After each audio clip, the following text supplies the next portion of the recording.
सोचो अगर आप अपने दोस्तों के साथ बैठे हैं और आप सब बैठ के चाय पी रहे हैं और अचानक से कोई आपसे एक नेशनल इनकम का क्वेश्चन पूछ लेता है जिसके बारे में आपको कोई भी आइडिया नहीं, तो आपको कैसा महसूस होगा।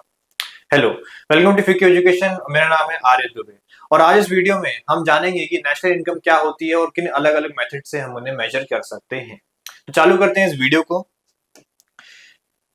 जहां पे सबसे पहले हम नेशनल इनकम का मीनिंग जो है उसको यहाँ पे अच्छे से जान लें क्या होता है। National income is the total value of goods and services produced during a financial year in an economy. यानी कि नेशनल इनकम वो टोटल वैल्यू है सारे के सारे गुड्स एंड सर्विसेज की, जिसको एक देश के अंदर, एक इकोनॉमी के अंदर एक फाइनेंशियल ईयर के दौरान बनाया जा रहा है। यानी कि आप देख सकते हैं कि इनकम का मतलब होता है, आपको पता ही होगा इनकम का मतलब किसी की भी अर्निंग्स, टोटल अर्निंग्स को हम इनकम कहते हैं।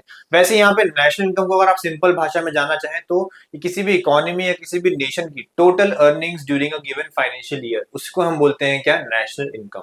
और हम कैसे पता लगाते हैं कि किसी भी देश ने कितना पैसा एक साल के दौरान कमाया हो? हम यहाँ पे देखते हैं उसके total value of goods and services, goods and services ने जो उसने प्रोड्यूस करे हैं, यानी कि जो उसने बनाए हैं, जिसकी उन्होंने जो इनकम जनरेट करी है, उनकी वैल्यूज के थ्रू हम नेशनल इनकम का पता लगाते हैं। In other words, it is a total amount of money or income accruing to a country from different economic activities during a financial year। यानी कि एक कंट्री जो है वो अलग अलग इकोनॉमिक एक्टिविटीज जो है उनको एक साल के दौरान परफॉर्म करती है और अलग अलग सेक्टर्स से जो है वो इनकम को जनरेट करती है, यानी मनी या फिर इनकम। और वो किसी भी फॉर्म में हो सकता है, वो गुड्स के फॉर्म में हो सकता है, सर्विसेज के फॉर्म में हो सकता है, या फिर वो किसी अदर फॉर्म ऑफ मनी में भी हो सकता है। National income is the most comprehensive measure of an economy's performance. और किसी भी इकोनॉमी की परफॉर्मेंस का पता लगाने के लिए सबसे अच्छा तरीका होता है उसकी नेशनल इनकम पता लगाना। यानी कि सबसे अच्छा तरीका है, बेस्ट मेथड है, सबसे ज्यादा कॉम्प्रिहेंसिव है, क्योंकि यहाँ पे बहुत सारे अलग अलग एक्सपर्ट्स जो है वो किसी भी कंट्री की इकोनॉमी के बारे में हम पता लगाते हैं। And can be calculated by 3 different methods. और यूजुअली नेशनल इनकम जो है उसको कैलकुलेट करने के लिए 3 डिफरेंट मेथड होते हैं, वैल्यू एडेड, इनकम मेथड और एक्सपेंडिचर मेथड। तो हम एक एक करके इन मेथड्स को डिस्कस करेंगे, नेशनल इनकम के कैसे हम कैलकुलेट करते हैं किसी भी इकोनॉमी के अंडर में। सबसे पहले हम देखेंगे यहाँ पे value added method. The most commonly used methods for calculating national income are the income method, expenditure method and the value added method. यानी कि ये 3 मेथड जो है सबसे ज्यादा इंपॉर्टेंट और कॉमनली यूज्ड मेथड्स हैं। Value added method, the value added method is used to calculate national income at different stages of production process in a circular flow। ठीक है, तो अब यहाँ पे हम जो कैलकुलेट करना चाह रहे हैं कि किस तरीके से एक इकोनॉमी ने, किसी भी कंट्री की इकोनॉमी ने कितनी इनकम अर्न करी है एक साल के दौरान, तो उसमें सबसे पहला मेथड हमारा आता है वैल्यू एडेड मेथड, जिसको हम प्रोडक्ट मेथड भी कहते हैं। अब इस मेथड के अंदर हम यूजुअली क्या यहाँ पे निकालते हैं, हम जो भी वैल्यू हमने किसी प्रोडक्ट को दी है हम यूजुअली उनको सम अप करते हैं, यानी कि उनका टोटल निकालते हैं और उसके थ्रू हम पता लगाते हैं कितनी नेशनल इनकम किसी इकोनॉमी ने अर्न करी। The value added method is used to calculate national income at different stages of production. तो जैसे कि प्रोडक्शन होती है वो अलग अलग स्टेजेस पे होती है, यानी कि पहले रॉ मटेरियल लिया जाता है, फिर उसको थोड़ा सा उसको रिफाइन किया जाता है, फिर उसको फिनिश्ड गुड्स में तब्दील किया जाता है। तो इस तरीके से आप देख सकते हैं कि अलग अलग स्टेजेस जो होती है वो एक गुड जो है, कोई रॉ मटेरियल जो है वो पास होता है। इन अलग अलग स्टेजेस के थ्रू क्या होता है, उस प्रोडक्ट की जो है वैल्यू इंक्रीज होती है, यानी कि कहीं ना कहीं उसमें वैल्यू जो है ऐड करी जाती है, बढ़ाई जाती है, और इसी वैल्यू के थ्रू जो है हम नेशनल इनकम को कैलकुलेट करते हैं eight different stages of production is in a circular flow. तो जैसे कि पता ही होगा आपको सर्कुलर फ्लो क्या होता है, हम सर्कुलर फ्लो ऑलरेडी डिस्कस कर चुके हैं। It represent the value added for each unit produced in the production process. यानी कि जो भी आपने वैल्यू ऐड करी है हर एक यूनिट ऑफ प्रोडक्शन में जो भी प्रोड्यूस करी गई है उसको हम यहाँ पे रिप्रेजेंट करते हैं। Every organisation adds value to the product, यानी कि हर एक ऑर्गेनाइजेशन जो है वो वैल्यू ऐड करती है किसी ना किसी प्रोडक्ट के अंदर, which it buys from other firm as an intermediate good, यानी कि जो वो अदर फर्म से खरीदती है एक इंटरमीडिएट गुड के तौर पे। The sum of total value added by every organization is the value of national income। और इसी का सम, वेरी इंपॉर्टेंट, जो भी सम होता है सारी की सारी वैल्यू एडेड का, इसी को हम बोलते हैं क्या, नेशनल इनकम। आपके मन में सवाल आया होगा किस तरीके से हम किसी कमोडिटी में वैल्यू ऐड करते हैं। तो इसका हम एक सिंपल एग्जांपल ले सकते हैं। फॉर एग्जांपल, आपने कहीं ना कहीं जंगल से आपने वुड जो है वो कलेक्ट किया और आपने उस वुड को किसी को सेल कर दिया, और उस इंसान ने उस वुड से फर्नीचर बना लिया और उसको बाद में आके जाके सेल कर दिया। तो आप देख सकते हैं किस तरीके से जो रॉ मटेरियल हमारे पास वुड था, उसको किसी ने उसमें वैल्यू ऐड करी, यानी कि वो उसके भी रॉ फॉर्म में होगा, यानी कि ट्री के फॉर्म में होगा, उसको ट्री से कट करके उसने उसका वुड बनाया, यानी कि कुछ वैल्यू ऐड करी समथिंग। अब उसकी वैल्यू जो है उस ट्री से ज्यादा हो गई। अगर मैं बोलूं कि यहाँ पे एक ट्री है और इसकी वैल्यू इतनी है, और यहाँ पे एक वुड है और इसकी वैल्यू इतनी है, तो आप सीधे बोलेंगे कि जो वैल्यूबल चीज ज्यादा है वो है ये वुड का पीस। फिर इस वुड के पीस से किसी कारपेंटर ने फर्नीचर बना लिया। तो आप देख सकते हैं किस तरीके से जो अलग अलग डिफरेंट स्टेजेस ऑफ प्रोडक्शन है, यहाँ पे रॉ मटेरियल पे उसमें वैल्यू ऐड करी जा रही है। इसी जो एडिशनल वैल्यू है, इसी को हम total at the end add करते हैं और इसी से नेशनल इनकम जो है कैलकुलेट करते हैं। आप ये एग्जांपल किसी और चीज के लिए भी ले सकते हैं। कोई भी रॉ मटेरियल से कुछ भी अलग चीज बनाता है, तो हम देख सकते हैं कि कैसे अलग अलग डिफरेंट स्टेजेस पे उसमें अलग अलग वैल्यू ऐड होती रहती है। आप देखें, जो आपका व्हीट होता है, गेहूं होता है, उससे आटा बनाया जाता है, फिर उस आटे से मैदा बनाया जाता है, और उस मैदे से फिर बहुत सारे अलग अलग कमोडिटीज को बनाया जाता है। आप देख सकते हैं जो फाइनल कमोडिटी होती है उसकी वैल्यू हमेशा ज्यादा होती है उसके रॉ मटेरियल कंपेरिजन में। क्यों? क्योंकि उसमें कुछ ना कुछ वैल्यू ऐड करी गई है, उसको और वैल्यूएबल बनाया गया है डिफरेंट सेक्टर्स ऑफ इकोनॉमी में। तो इसी वैल्यू को हम ऐड करके वैल्यू एडेड मेथड से नेशनल इनकम कैलकुलेट करते हैं। अब हम यहाँ पे आगे देखते हैं कि क्या होती है वैल्यू एडेड एग्जैक्टली, किस तरीके से उसे कैलकुलेट किया जाता है। अगर क्योंकि हमें कैलकुलेट करना होगा फॉर्मूले के थ्रू, तो किस तरीके से हम वैल्यू एडेड को निकालेंगे। Value added refer to the addition in the value of raw material. तो जैसे कि मैंने आपको बताया अभी कि रॉ मटेरियल की वैल्यू में जो भी एडिशन है, यानी कि रॉ मटेरियल था उसकी वैल्यू में जो भी आपको एडिशनल को चेंज देखने को मिला, हम उसको बोलते हैं क्या, वैल्यू एडेड। या फिर रॉ मटेरियल हो सकता है या फिर कोई इंटरमीडिएट गुड हो सकता है। अब आपको इंटरमीडिएट गुड पता होगा क्योंकि हमने प्रीवियस वीडियो में इंटरमीडिएट गुड और फाइनल गुड दोनों के बीच में काफी अच्छा डिस्कशन किया था। By an organisation during the production process, यानी किसी भी ऑर्गेनाइजेशन के थ्रू, यानी कि वो ऑर्गेनाइजेशन कोई भी हो सकता है, वो होलसेलर हो सकता है, मैन्युफैक्चरर हो सकता है, कोई रिटेलर हो सकता है, कोई भी हो सकता है जो उसमें एक वैल्यू ऐड कर रहा हो during the production process. To calculate the national income through the value added method, the difference between the value of output and the value of intermediate goods is taken. अब finally जब हमें national income निकालनी हो तो हम किस तरीके से निकालेंगे। मैंने बोला यहाँ पे मेरे पास एक पीस ऑफ वुड है और इसको मैंने कन्वर्ट कर दिया एक फर्नीचर में। इस पीस ऑफ वुड की कोई वैल्यू हो सकती है 1000 रुपीज का हो, और 1000 रुपीज के मैंने इससे 3000 रुपीज का फर्नीचर बना दिया। यहाँ पे आप देखें डिफरेंस कितने का आया। डिफरेंस आया, मैंने 1000 की लकड़ी को 3000 के फर्नीचर में कन्वर्ट कर दिया, यानी कि 2000 के सीधे सीधे मैंने यहाँ पे वैल्यू ऐड करी है। इसी वैल्यू एडेड को हम नेशनल इनकम में अकाउंट जब भी कैलकुलेट करते हैं तो लेते हैं। The difference between the value of output, value of output यानी कि फाइनली उसका कितने वैल्यू आई, यानी कितनी उसकी वैल्यू रही, and the value of intermediate good, यानी कि जब स्टार्टिंग में उसकी जो वैल्यू थी वो, उन दोनों का डिफरेंस यहाँ पे लिया जाता है।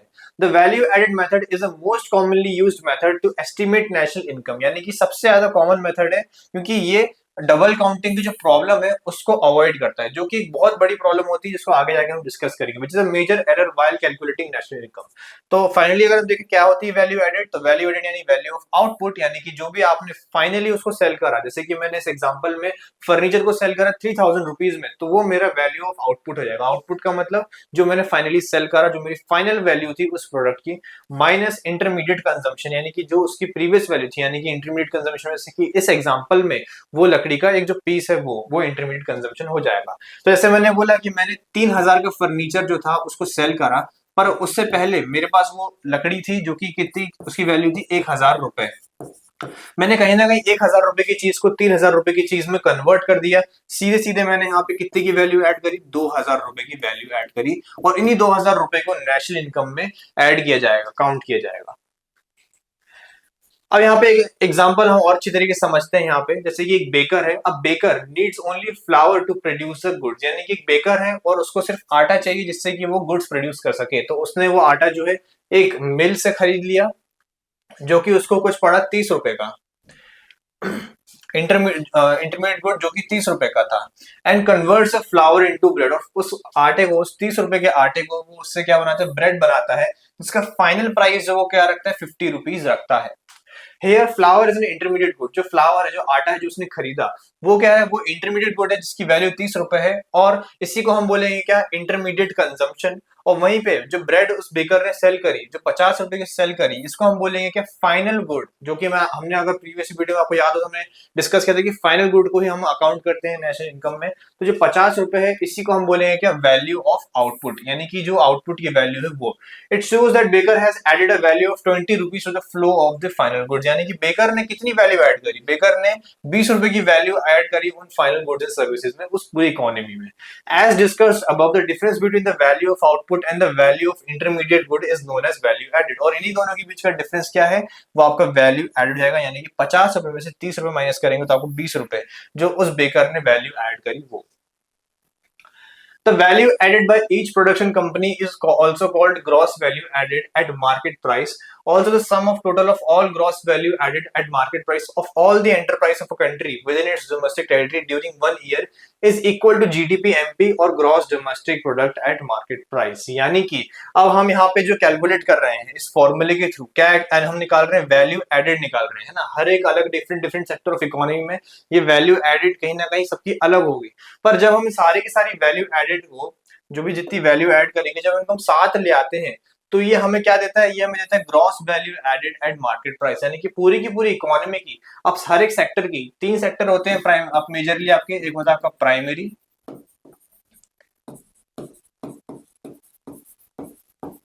सेकेंडरी और टर्शरी, राइट। आपको इस बारे में पता होगा 3 सेक्टर होते हैं। तो इन 3 सेक्टर्स के थ्रू जो भी अलग अलग इनने वैल्यूज निकाली हैं, जब हम इनको ऐड करेंगे, जब इनको हम ऐड करेंगे तो हमें ये एक सिंगल यूनिट देगा जिसको हम बोलेंगे कि जीवीए एट एमपी, यानी gross value added at market price. Gross value यानी कि सारे के सारे सेक्टर से हमने वो वैल्यू ले ली है और उसको एक सिंगल टर्म में हम उसको जोड़ रहे हैं।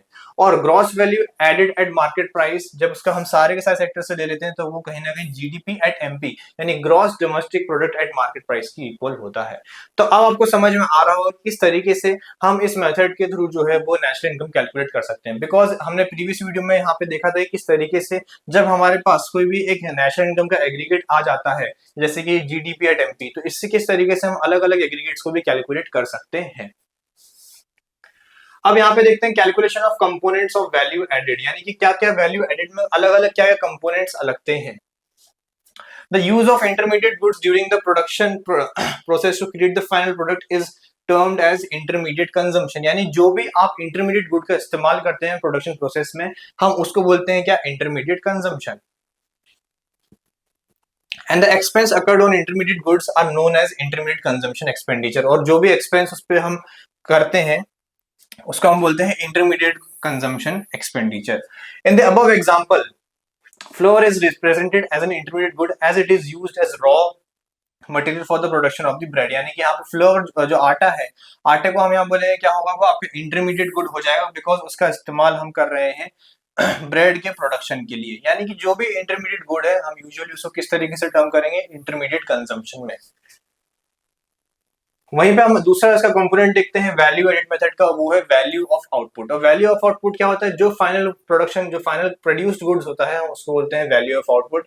The market value of all goods and services produced within a country during a period of 1 year is known as value of output, यानी कि सारे के सारे गुड्स एंड सर्विसेज की जो टोटल वैल्यू है, वो भी आप यहाँ पे देखें कौन से जो फाइनल गुड्स होते हैं उनकी वैल्यू, उसी को हम बोलते हैं वैल्यू ऑफ आउटपुट। और वैल्यू ऑफ आउटपुट को कभी हमें कैलकुलेट करना हो तो हम उसका फॉर्मूला इस्तेमाल करते हैं सेल्स, यानी कि टोटल आपने कितनी सेल्स करी है, और plus change in stock. Change in stock आपका यानी कि स्टॉक में कितने चेंजेस आए, यानी कि आपने स्टॉक में जो भी चेंजेस किए होंगे, यानी कुछ एडिशनल चीजें आपने खरीदी होंगी, तो वो भी सेल्स का एक तरीके से पार्ट बन जाते हैं। तो आप देख सकते हैं यहाँ पे किस तरीके से वैल्यू एडेड मेथड जो है वर्क करता है। आप सबसे पहले gross value added at market price, यानी कि वैल्यू एडेड जो है वो अलग अलग सेक्टर से कैलकुलेट करते हैं, जैसे कि GVA MP of primary sector, फिर GVA MP of secondary sector, फिर GVA MP of tertiary sector. इन तीनों सेक्टर की जब हम कैलकुलेट करते हैं वैल्यू एडेड, तो हम इसको बोल सकते हैं कि ये हमें जीडीपी एट एमपी देता है। जब तीनों को हम ऐड कर लें, सारी की सारी वैल्यूज अलग अलग सेक्टर से जब हम जोड़ लेते हैं, तो फाइनली हमें उसका सम जो है वो जीडीपी एट एमपी देता है। और एक बार आपके पास जीडीपी एट एमपी आ गया तो आप उससे नेशनल इनकम कोई भी एग्रीगेट जो है वो कैलकुलेट कर सकते हैं। आप चाहें तो मेरा प्रीवियस वीडियो देख सकते हैं जहां पे मैंने अलग अलग एग्रीगेट्स को कैलकुलेट करने के अलग अलग मेथड्स बताए हैं। तो आप देख सकते हैं कि यहाँ से अगर वो जीडीपी एट एमपी से नेशनल इनकम निकालनी हो जो कि हमारी होती है एनएनपी एट एफसी, उसको निकालने के लिए आपको डेप्रिसिएशन और एनआईटी नेट इनडायरेक्ट टैक्सेस को माइनस करना होगा जो कि आपको एनडीपी एट एफसी एक डोमेस्टिक इनकम देगी, और फाइनली आप उसमें ऐड कर देंगे NFI net factor income from abroad, जिससे आपको फाइनली नेशनल इनकम मिल जाएगी। नेक्स्ट हम अपना आते हैं एक डबल काउंटिंग प्रॉब्लम। जैसे कि मैंने आपको बताया कि वैल्यू एडेड मेथड जो है वो सबसे अच्छा मेथड माना जाता है, बिकॉज उसमें हम जो डबल काउंटिंग की प्रॉब्लम है उसको कहीं ना कहीं अवॉइड कर लेते हैं। लेकिन अभी जानना जरूरी है कि डबल काउंटिंग प्रॉब्लम क्या होता है, और ये काफी ज्यादा इंपॉर्टेंट है इस चैप्टर के पॉइंट ऑफ व्यू से। A situation in which the value of an output when passing through its production stage is counted more than once is known as double counting problem. तो जब national income compute करी जाती है और जहां पे किसी भी कमोडिटी या सर्विस को हम दो बार काउंट कर लें तो हम उसको बोलते हैं डबल काउंटिंग प्रॉब्लम। अब ये प्रॉब्लम जो है काफी बार रिकर होता है, काफी बार जो है होती रहती है problem. A product passes through various stages of production before reaching the final stage, यानी कि कोई भी प्रोडक्ट जो होता है वो बहुत सारे डिफरेंट डिफरेंट स्टेजेस से पास होते हुए जाता है फाइनल स्टेज तक पहुंचने तक। When the value of product is calculated at each stage of production, it is more likely to add the cost of input more than once, यानी कि जब हम हर एक प्रोडक्ट की अलग जो एडिशनल वैल्यू उसमें ऐड करी गई है हम उसे काउंट करते हैं, तो ऐसा कई बार हो सकता है कि हम कभी बार उसके इनपुट की वैल्यू को भी काउंट कर ले, जो हमें नहीं करना है। हमें यहाँ पे सिर्फ वैल्यू ऑफ आउटपुट जो है उसको लेना है, पर ये कभी बार हो जाता है कि हम उसकी वैल्यू जो है कभी बार दो बार काउंट कर लेते हैं, जिस कारण से डबल काउंटिंग हो जाती है और नेशनल इनकम जब कैलकुलेट करते हैं तो वो गलत आ सकती है। While calculating national income, the problem of double counting occurs when the value of intermediate good is also included with the value of final products। और जैसे कि हमने अपना हमारे फाइनल प्रोडक्ट और इंटरमीडिएट गुड वाले प्रोडक्ट में डिस्कस किया था कि हम सिर्फ फाइनल गुड्स की वैल्यू को लेते हैं और इंटरमीडिएट गुड्स की वैल्यू को नहीं लेते हैं। तो एग्जैक्टली कैसे होता है यहाँ पे डबल काउंटिंग, जब हम इंटरमीडिएट गुड्स की वैल्यू को भी काउंट कर लेते हैं फाइनल प्रोडक्ट्स के साथ। इसके लिए हम यहाँ पे समझते हैं कि किस तरीके से हम अवॉइड कर सकते हैं इस डबल काउंटिंग की प्रॉब्लम को। यहाँ पे एक एग्जांपल के साथ, how to avoid double counting problem. There are two alternatives available for avoiding double counting, यानी कि यहाँ मेनली दो मेथड होते हैं जिससे आप डबल काउंटिंग की प्रॉब्लम जो है उसको अवॉइड कर सकते हैं। सबसे पहला final output method. The method of final output says that only the value of the final goods should be added in the determination of national income. यानी पहला सॉल्यूशन जो है वो काफी स्ट्रेट फॉरवर्ड है, जो कहता है कि सिर्फ और सिर्फ जो फाइनल गुड है उसकी वैल्यू को ही हम यहाँ पे नेशनल इनकम कैलकुलेट करने के लिए, और बाकी कोई उस वैल्यू को हम ना लें। यानी कि अगर जैसे किसी बेकर ने फ्लावर लिया 30 रुपए का और 50 रुपए में सेल कर दिया, तो सिर्फ 50 रुपए को ही लिया जाए, उसके अलावा कोई और वैल्यू को ना लिया जाए। In the above example, using the method of final output, the value of biscuit that is 700 at which these are sold to the final consumer will be taken during the calculation of national income। दूसरा method आपका आता है value added method, जो कि इस method का नाम है जो हम करेंटली अभी डिस्कस कर रहे हैं। इस मेथड में आपको क्या करना है कि हर एक स्टेज ऑफ प्रोडक्शन पे जो भी कमोडिटी में जो भी वैल्यू एडिशनल ऐड करी जा रही है, सिर्फ उस वैल्यू को हमें यहाँ पे लेना है और फाइनल में ऐड करना है। The method of the value added says that the sum of the value added at each stage of production of the final good should be added in the determination of national income. तो अब यहाँ पे example देखते हैं हम यहाँ पे किस तरीके से वैल्यू एडेड मेथड जो है वो एक्चुअली में रियल लाइफ में वर्क करता है। हम यहाँ पे देख सकते हैं हमारे पास एक फार्मर है, वो किसी मिलर को क्या करता है 200 रुपए का व्हीट सेल करता है। तो आप देख सकते हैं यहाँ पे हम यहाँ पर फाइनल प्रोडक्ट है, वैल्यू ऑफ आउटपुट है, वैल्यू ऑफ इनपुट है और वैल्यू एडेड है। तो फाइनल प्रोडक्ट अभी यहाँ पे हमारा आया नहीं है, पर वैल्यू ऑफ आउटपुट फार्मर के लिए कितनी है 200 रुपए। 200 रुपए में उसने उस व्हीट को सेल कर दिया है, पर कोई इनपुट नहीं था उसका, उसमें से कुछ उसने एडिशनल ऐड नहीं करा, तो इसलिए यहाँ पे जो वैल्यू एडेड रहेगी वो रहेगी 200 रुपए। अब वो जो मिलर है उस गेहूं से क्या करता है, उस गेहूं से आटा बना लेता है। तो वो उस आटे को बना के कितने में बेच देता है, सेल करता है 500 रुपए में सेल कर देता है बेकर को। यहाँ पे आप देख सकते हैं कि उसने 200 रुपए के आटे को 500 रुपए में सेल कर दिया, तो कितनी वैल्यू ऐड करी यहाँ पे उसने 300 रुपए। फार्मर ने 200 रुपए ऐड करी, उस मिलर ने 300 रुपए ऐड करी, और फाइनली फिर मिलर जब 500 रुपए का आटा किसको सेल करता है, बेकर को, तो बेकर उससे क्या करता है, बेकर उससे बिस्किट बनाता है और 700 रुपीज में सेल कर देता है फाइनल कंज्यूमर को। यानी कि इस कंज्यूमर के बाद अब वो जो कमोडिटी है अब किसी उसमें कोई वैल्यू ऐड नहीं करी जाएगी और ना ही वो किसी को रीसेल करी जाएगी। यहाँ पे आप देख सकते हैं बेकर ने यहाँ पे कितने रुपए की वैल्यू ऐड करी, 200 रुपए की। तो वैल्यू एडेड मेथड कहता है कि जो सिर्फ वैल्यू यहाँ पे ऐड करी गई है आप सिर्फ उसको लें, नेशनल इनकम कंप्यूटिंग में, और उसके अलावा कोई और दूसरी चीज को ना लें, यानी कि 200 प्लस 300 प्लस 200, जो कि आपको फाइनली देगा कितना, 700 रुपीज, जो कि आपकी नेशनल इनकम में ऐड हो जाएगा। ये आपको कहता है वैल्यू एडेड मेथड। वहीं पे हमने दूसरा मेथड देखा था फाइनल आउटपुट मेथड, यानी कि सिर्फ फाइनल आउटपुट को ही लिया जाए। तो आप देखिए फाइनल आउटपुट क्या था, फाइनल आउटपुट था जब बेकर 700 रुपए में कंज्यूमर को बिस्किट सेल कर दे रहा है, तो ये 700 रुपए जो है ये फाइनल आउटपुट है। आप या चाहें तो 700 रुपए को ले सकते हैं या फिर आप वैल्यू एडेड को ले सकते हैं, पर दोनों की वैल्यू आप देखें सेम ही रहेगी, यहाँ पे भी 700 है और यहाँ पे भी 700 है। अब हम नेक्स्ट मेथड पे आते हैं जो कि है हमारा income method. Income method calculate the national income of an economy based on the idea that whatever the firm earns in exchange for goods and services is used to make the factor payments। यानी कि income method में national income इस तरीके से calculate करी जाती है जहां पे इस आइडिया पे बेस्ड है कि जो फर्म जो भी कमा रही है गुड्स एंड सर्विसेज सेल करके, उसी को हम कहीं ना कहीं नेशनल इनकम में जोड़ दें। यानी कि जितनी भी लोगों की इनकम है, जितनी भी अलग अलग सेक्टर्स ऑफ सोसाइटी है, जैसे कि कोई इंडिविजुअल है, कोई फर्म है, कोई इंस्टीट्यूशन है, कंपनी है, गवर्नमेंट है, इन सबकी इनकम जो है उनको ऐड किया जाए और उससे नेशनल इनकम कैलकुलेट किया जाए, ये इसका कंसेप्ट है। In other words, to calculate national income of an economy through the income method, the income received by resident of a country for the productive services provided by them during a year are added together। यानी कि किसी भी country के जो residents हैं उन सबकी income, एक साल के दौरान जो कमाई गई इनकम है उसको सबको साथ में जोड़ दिया जाए। The income for the productive services or factor of production are received by resident in the form of profit, wages, interest and rent। अब जो भी इनकम ये सारे के सारे जो लोग हैं जो अर्न करते हैं अपनी प्रोडक्टिव सर्विसेज को लेके या फिर फैक्टर ऑफ प्रोडक्शन से जो भी वो इनकम रेंडर करते हैं, इनको हम अलग अलग फॉर्म में डिस्ट्रीब्यूट करते हैं, जैसे कि प्रॉफिट, वेजेस, इंटरेस्ट और रेंट। क्योंकि इनकम जो होती है वो सिर्फ एक फॉर्म में नहीं होती है, वो बहुत सारे डिफरेंट फॉर्म्स में हो सकती है, तो सारे अलग अलग फॉर्म्स में हमें इनकम देखने को मिलती है। तो अगर हम देखें इनकम मेथड में, तो हम सबसे पहले ऐड करते हैं compensation of employees. Compensation of employees में वो हर तरह का कंपनसेशन आ जाता है जिससे कि हम किसी एम्प्लॉय को पे कर रहे हैं, यानी कि कोई सैलरी हो सकती है किसी के लिए वेजेस हो सकते हैं, किसी के लिए अलग किसी फॉर्म में वो कंपनसेशन हो सकते हैं। किसी भी फॉर्म में कंपनसेशन है पहले हम उसको ले लेते हैं, फिर rent and royalty as income, interest earned, profit earned और मिक्स्ड इनकम। ये सारी की सारी जो है सबकी सब जो है इनकम्स हैं जो अलग अलग सेक्टर ऑफ सोसाइटी अर्न करती हैं अपनी प्रोडक्टिव सर्विसेज को रेंडर करने पे। आपको यहाँ पे याद रखना होगा कि जितनी भी इनकम्स हैं ये सब की सब प्रोडक्टिव सर्विसेज के थ्रू ही कमाई गई है।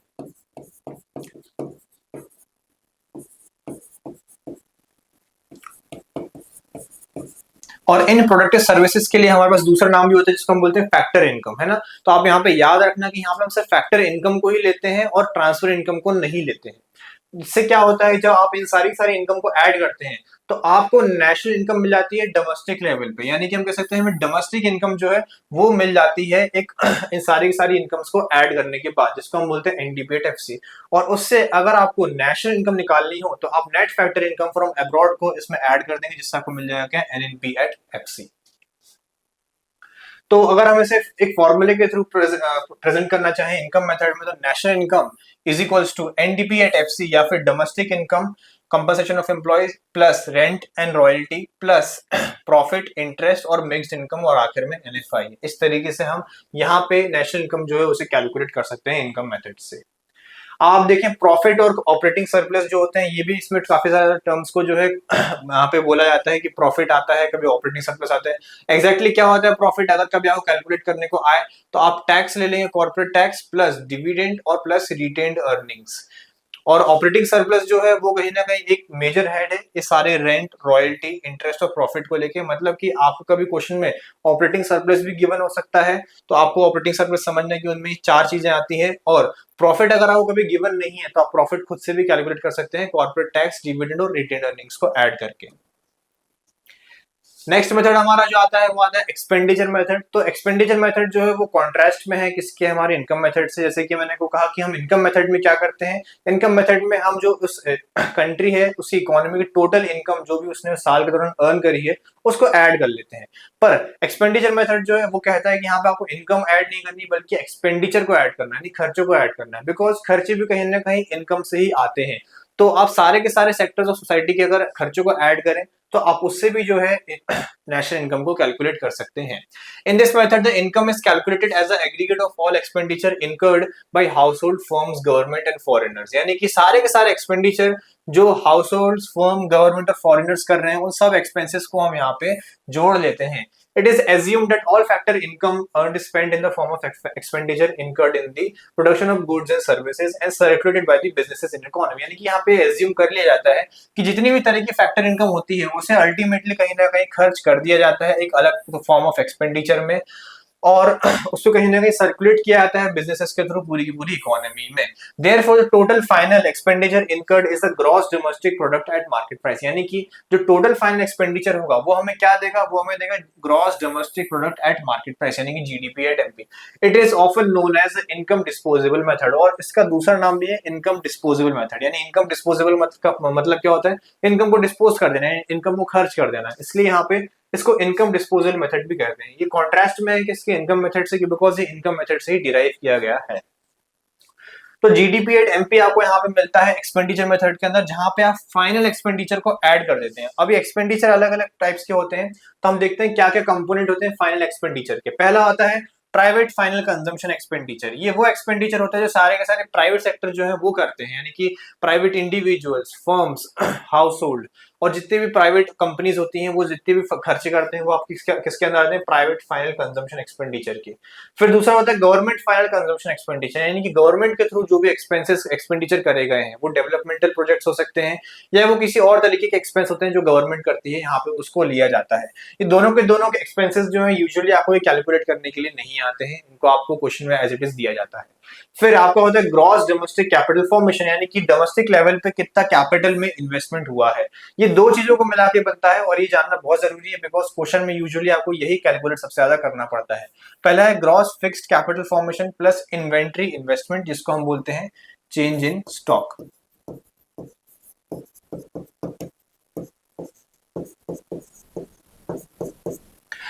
यानी कि ग्रॉस फिक्स्ड कैपिटल फॉर्मेशन में आप चेंज इन स्टॉक ऐड करेंगे तो आपको मिलेगा ग्रॉस डोमेस्टिक कैपिटल फॉर्मेशन। और फाइनली नेट एक्सपोर्ट्स, जिसका आपका होता है एक्सपोर्ट्स में से आप इंपोर्ट्स माइनस करेंगे तो आपको मिल जाएगा नेट एक्सपोर्ट्स। इन तीनों चीजों को जब हम ऐड करते हैं तो हमें फिर मिलता है जीडीपी एट एमपी या फिर टोटल फाइनल एक्सपेंडिचर। तो आप देख सकते हैं GDP at MP is equal to final expenditure, और फाइनल एक्सपेंडिचर को हम अलग अलग पार्ट्स में इसको डिवाइड करते हैं। सबसे पहला प्राइवेट फाइनल कंजम्पशन एक्सपेंडिचर, फिर गवर्नमेंट फाइनल कंजम्पशन एक्सपेंडिचर, और फिर ग्रॉस डोमेस्टिक कैपिटल फॉर्मेशन और फाइनली नेट एक्सपोर्ट्स। तो इन चार चीजों को मिला के आपको जो है gross domestic eight market price मिलता है। तो आप देख सकते हैं एक्सपेंडिचर मेथड का साइकिल, सबसे पहले आप क्या करते हैं, सारे के सारे जो अलग अलग एक्सपेंसेस हैं उनको ऐड करते हैं। Private final consumption expenditure plus government final consumption expenditure plus gross domestic capital formation, यानी कि जो डोमेस्टिक लेवल पे कैपिटल फॉर्मेशन करने के लिए जो भी इन्वेस्टमेंट को खर्चे करे गए हैं वो, और फाइनली नेट एक्सपोर्ट्स। इन सबको जब आप ऐड करते हैं तो आपको मिलता है जीडीपी एट एमपी। और एक बार आपको जीडीपी एट एमपी मिल जाए तो आप इसके थ्रू कोई भी नेशनल इनकम का एग्रीगेट जो है उसे कैलकुलेट कर सकते हैं। इस केस में जैसे हमें नेशनल इनकम कैलकुलेट करनी है तो हम यहाँ पे डेप्रिसिएशन माइनस करेंगे, नेट इनडायरेक्ट टैक्स माइनस करेंगे, जिससे आपको मिल जाएगा क्या, domestic income NDP at FC, और उसमें फाइनली ऐड कर देंगे एनएफआई यानी कि national income NNP at FC. So अब आपसे अगर कोई नेशनल इनकम का क्वेश्चन पूछे कि कैसे किस तरीके से नेशनल इनकम कैलकुलेट किया जाता है और उससे क्या डिफरेंट कंपोनेंट्स होते हैं, तो आप उसे इसका आंसर जो है काफी आसानी से दे सकते हैं।